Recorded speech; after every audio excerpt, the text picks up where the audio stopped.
আসসালামু আলাইকুম প্রিয় শিক্ষার্থীরা, তোমাদের জন্য একটা গুরুত্বপূর্ণ বিষয়, বর্তমান সময়ের খুবই আলোচিত এবং একজন শিক্ষার্থী হিসেবে দুইটা জিনিস জানা বর্তমানে খুবই জরুরি। এই জন্য আমি এই ভিডিওটা তোমাদেরকে দিচ্ছি। সেভেন সিস্টার বা সাত বোন বলতে যেটা বোঝায়, আরেকটা হলো তোমরা সবাই সাত বোন সম্পর্কে বর্তমানে শুনেছো, কিন্তু আমি আরেকটা সম্পর্কে বলবো, সেটা হলো ওয়ান ব্রাদার, সেটা হলো এক ভাই। এবং ভারত বাংলাদেশের সাথে 2001 সালে একটি যুদ্ধ হয়েছিল, সেই লড়াইটা সম্পর্কে আমি তোমাদের সামনে তুলে ধরবো। একজন শিক্ষার্থী হিসাবে এটা জানা বর্তমানে তোমাদের জন্য। 2001 সালে ভারত বাংলাদেশ সীমান্ত যুদ্ধ হয়। এই যুদ্ধে ভারতের 178 জন বিএসএফ সদস্য এবং বাংলাদেশের 3 জন বিডিআর মানে বাংলাদেশ রাইফেলসের সদস্য নিহত হয় বলে জানা যায়। তো সেভেন সিস্টার অ্যান্ড দেয়ার ক্যাপিটালসগুলো অরুণাচল প্রদেশ, নাগাল্যান্ড, আসাম, মণিপুর, ত্রিপুরা, মিজোরাম অ্যান্ড মেঘালয়। এই 7টি অঙ্গরাজ্য একসাথে সপ্তভগিনী বা সেভেন সিস্টার নামে পরিচিত। তবে ভারতের আরেকটা ভ্রাতা রাজ্য রয়েছে, সেটা হলো সিকিম। তোমরা অনেকে জানো সিকিম বাঙালিদের জন্য খুবই একটা গুরুত্বপূর্ণ ভ্রমণের জায়গা। এই সিকিমে ঘুরতে যায়। তো সিকিম বাংলাদেশের খুবই কাছে অবস্থিত। এখন বরাবরই ভারত বাংলাদেশের সাথে বৈরিতা সম্পর্ক রক্ষা করে। ভারত কিন্তু বাংলাদেশকে দমিয়ে রাখতে চায়, কিন্তু বাংলাদেশ কিন্তু ভারতের কাছে সবসময় জামায়াতের পাওয়ার প্রয়োজন, কারণ ভারত বাংলাদেশকে দাবিয়ে রাখতে চায়, কিন্তু বাংলাদেশ কিন্তু ভারতের কাছ থেকে জামায়াতের পাওয়ার দাবিদার। কারণ ভারত যদি বাংলাদেশের সাথে সুসম্পর্ক রক্ষা না করে, তাহলে কিন্তু বাংলাদেশের চেয়ে ভারতেরই বেশি ক্ষতি হবে। কারণ ভারতের সাথে চীনের একটা বৈরিতা সম্পর্ক রয়েছে। চীন কিন্তু সুযোগ বুঝে ভারতের কাশ্মীর সীমান্ত দখল করে নিয়েছে। এখন চীন অপেক্ষায় রয়েছে ভারতের 7টি অঙ্গরাজ্য মানে সেভেন সিস্টারগুলো দখলে নেওয়ার। যদি চীন এবং বাংলাদেশ একত্রে হয়, তাহলে কিন্তু 7টি রাজ্য বাংলাদেশ এবং চীন এই 7টি রাজ্যকে নিজেদের মাঝে ভাগ বটোয়ারা করে নিতে পারবে। কারণ সিকিমের সাথে ভারতের সিকিমের মাধ্যমে ভারত যদি তার এই পূর্ব ভারতীয় রাজ্যগুলোতে যেতে চায়, তখন বাংলাদেশ এই পূর্ব ভারতের রাজ্যগুলোর সাথে যাতায়াত করার জন্য ভারতের খুব ছোট্ট একটা করিডোর রয়েছে। এখন যদি বাংলাদেশ, তাহলে কিন্তু সাথে যদি তারা তাদেরকে চলাচলের জন্য রাস্তা না দেয়, চীনের সাথে লড়াইয়ে ভারতকে কিন্তু পরাজয় গ্রহণ করতে হবে।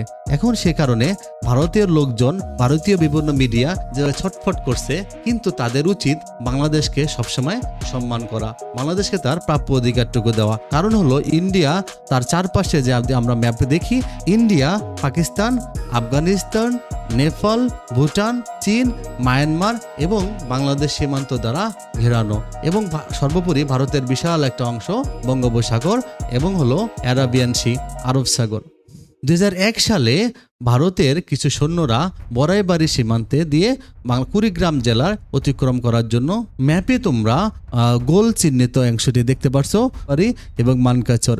এটার সাথে আমাদের গুরুত্বপূর্ণ একটা ইতিহাস জড়িত আছে। 2001 সালে ভারত বাংলাদেশ সীমান্তে একটা সংঘর্ষ হয়েছিল। সেই সংঘর্ষটা ছিল 4 দিনের, 16 থেকে 20 তারিখ। বাংলাদেশ ভারত সীমান্ত গোয়াইনঘাট, সিলেটের পূর্ব খাসি পাহাড় আর মেঘালয় অঞ্চল। ফলাফল ছিল এই পরিস্থিতি, ভারত কিন্তু কৌশলগত পরাজয় বরণ করে নেয় এবং এই যুদ্ধের গুরুত্বপূর্ণ কয়েকটি ঘটনা রয়েছে। 2001 সালে বাংলাদেশ ভারত সীমান্তে সংঘর্ষ ছিল দুই রাষ্ট্রের মধ্যে দুর্বলভাবে চিহ্নিত আন্তর্জাতিক সীমান্তে বাংলাদেশের রাইফেলস, বিডিআর এবং ভারতীয় সীমান্তরক্ষী বাহিনী বিএসএফ সৈন্যদের মধ্যে সংঘর্ষ হয়।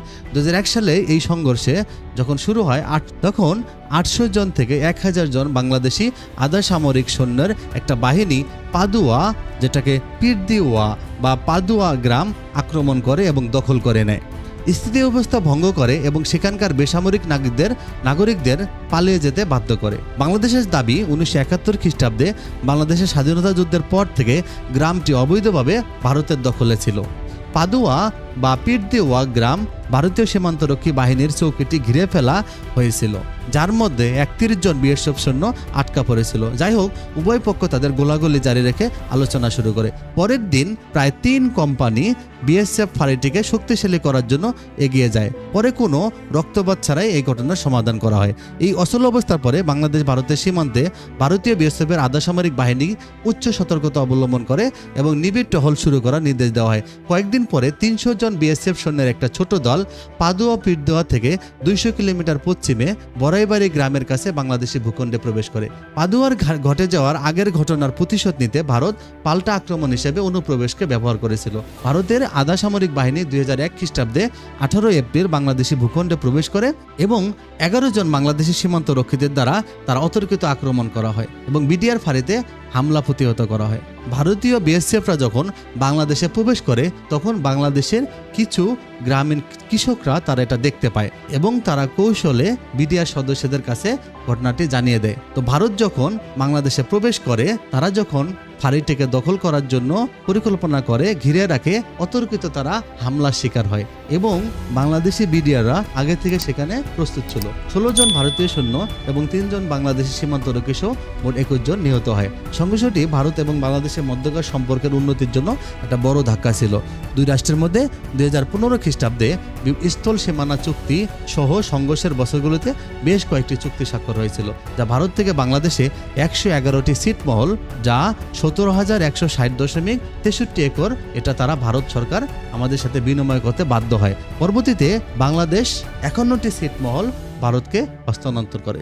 এই সংঘর্ষের আলোকে ভারতের যখন অনেকগুলো বিএসএফ সদস্য নিহত হয় তখন ভারত কিছুটা নতজানু মনোভাব প্রদর্শন করে। তখন ভারত বাংলাদেশের যে 111টি ছিটমহল ভারতের ভিতরে যে অঞ্চলগুলো ছিল সেই 111টি ছিটমহল বাংলাদেশকে প্রেরণ করে। পরবর্তীতে বাংলাদেশ পারস্পরিক সম্পর্ক রক্ষায় 51টি ছিটমহল ভারতে হস্তান্তর করা হয়।